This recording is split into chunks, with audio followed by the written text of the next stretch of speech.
Physics में कितने बच्चों के न्यूमेरिकल नहीं बनते हैं? सबसे बड़ी दिक्कत फिजिक्स की यही है कि जब टीचर क्लास में समझाता है तो बड़ा समझ में आता है और बड़ा मजा आता है उस समय। तो अच्छा ये एवरेज वेलोसिटी होती है, ये एवरेज स्पीड होती है, अच्छा ये हीट होता है, अच्छा ये वर्क होता है, समझ में आ गया, अच्छा ये स्टैटिक फ्रिक्शन, ये काइनेटिक, अरे मेरे को सब समझ में आ गया। और न्यूमेरिकल करने बैठे तो भाई डब्बा गोल हो गया, एकदम कुछ नहीं निकल रहा है। ये दिक्कत होती है बहुत सारे लोगों को।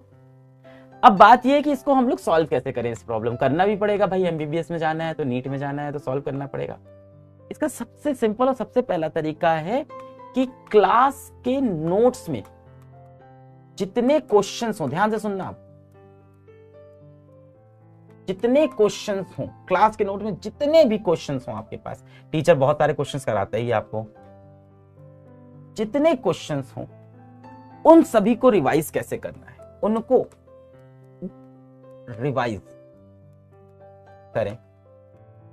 आप कहोगे वो तो करते हैं, कैसे करें? देखो कैसे करना है। क्लास नोट्स बन गए, क्लास खत्म हो गई। अब क्लास खत्म होने के बाद मान लो आज क्लास में 4 न्यूमेरिकल कराए टीचर ने, या मान लेते हैं 6 करा दिए क्लास के अंदर, 4 से 6 न्यूमेरिकल होते हैं क्लास। आपने खोला, जहां न्यूमेरिकल था वहां उसके ऊपर हाथ रख दिया, सिर्फ क्वेश्चन पढ़ा, मन में सोचा ये कैसे सॉल्व होगा। मन में, हाथ पेन नहीं उठाना है, मन में सोचना है। अगर मन में सोच के आ रहा है इसके बाद स्टेप ये, इसके बाद स्टेप ये, इसके बाद स्टेप ये। अच्छा ये क्या होता है, जैसे ही आप ये करने की कोशिश करोगे आपका जो दिमाग है वो आपको कहेगा मत करो यार ये, है ना, वो कहेगा नहीं यार, क्यों? क्योंकि उसको मेहनत करनी पड़ रही है, उसको सोचना पड़ रहा है। वो कह रहा है मत करो यार, पेन उठा लो यार, अरे हाथ उठा लो यार, थोड़ा सा देख लो। नहीं, आपको मेहनत करानी है। आपको ऐसे हाथ रख के आंख बंद करके सोचना है इस न्यूमेरिकल का पूरा स्टेप बाय स्टेप सोल्यूशन क्या है।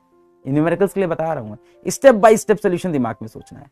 ये सोचा, ये सोचा, जब एकदम नहीं समझ में आ रहा है, टूट रहा है, तब भी हाथ नहीं उठाना है, तब पेन उठाना है। पेन उठाना है, दूसरी कॉपी में बैठ के इसका सोल्यूशन लिखने की कोशिश करनी है। जैसे ही पेन उठाओगे आपको हो सकता हो सॉल्व हो जाए, पेन उठाने से हो सकता हो ये सॉल्व हो जाए। अगले क्वेश्चन में आए, फिर यही किया, ऐसे ही आंख बंद करके कोशिश की, हाथ रख के मन के अंदर पूरा न्यूमेरिकल सॉल्व कर रहे हैं, क्योंकि अभी अभी क्लास पढ़ी तो अभी तो याद होगा। नहीं हुआ, पेन उठाया, फिर भी नहीं हो रहा है तो उठा के देख लिया। सबसे पहला रिवीजन क्लास के जस्ट बाद आपको करना है ना, क्लास के इमीडिएट बाद एक बार सारे न्यूमेरिकल आप देख लो, एक बार सारे न्यूमेरिकल आप अच्छे से देख लो। और कैसे देखना है मैंने आपको बता दिया, ऐसे ऐसे हाथ रख के और मेहनत करा के, ठीक है। इसके बाद क्या करना है बेटा, इसके बाद आपको डीपीपीज मिलती हैं, फिर आपको डीपीपी को अटेम्प्ट करना है। जाहिर सी बात है, अगर आपके न्यूमेरिकल नहीं बनते हैं तो आपके डीपीपी के न्यूमेरिकल भी नहीं बन रहे होंगे, है ना। मैक्सिमम क्वेश्चन में आप फंस जाते होंगे डीपीपी। इस वक्त पे क्या करना है, डीपीपी क्वेश्चंस कहीं ना कहीं देखो तो क्लास के सिमिलर होते हैं।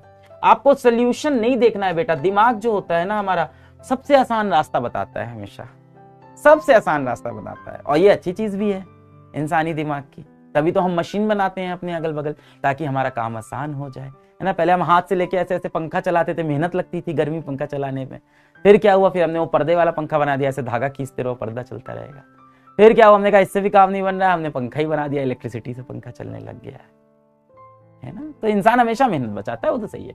क्लास के सिमिलर जितने भी आपको क्वेश्चंस दिख रहे हैं डीपीपी के अंदर, डीपीपी के अंदर जितने भी क्लास के सिमिलर क्वेश्चन हैं उनको देखा, फिर क्लास वाला क्वेश्चन देखा, मिलाया और सॉल्व करने की कोशिश की। क्लास के नोट्स खोले, सॉल्व करने। इसके बाद भी ये क्वेश्चन अगर नहीं होता है तब आप जाओगे इसके वीडियो सोल्यूशन पे,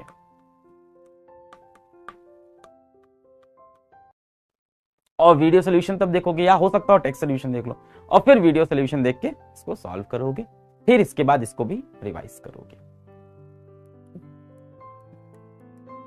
अच्छा, जो न्यूमेरिकल आपसे नहीं बनते ना, ये एक दिन में सॉल्व नहीं होगा। ये सारी प्रैक्टिस बेटा आपको रिपीट करनी है, ये सारी प्रैक्टिस आपको रिपीट करनी है। आप मान के लो 30 दिन तक, 30 डेज आप ये प्रैक्टिस रिपीट करो। और चेतावनी, क्लास और डीपीपी को छोड़ के कहीं के क्वेश्चन नहीं लगाने, सबसे बड़ी चेतावनी, कहीं के क्वेश्चन नहीं लगाने इसके सिवा के एनसीईआरटी भी लगा ले, नहीं, इतने बहुत हैं, इतने सफिशिएंट हैं। बिल्कुल परेशान नहीं, क्या इसके सिवा और न्यूमेरिकल लगाने लग जाओ, नहीं। 30 दिन तो बिल्कुल नहीं, 30 दिन तक तो बस इसको रिपीट करते रहो, 30 दिन तक इसको लगातार रिपीट करते रहो, ठीक है। बाकी कोशिश करो, मेहनत करो, पढ़ाई करते रहो। All the very best.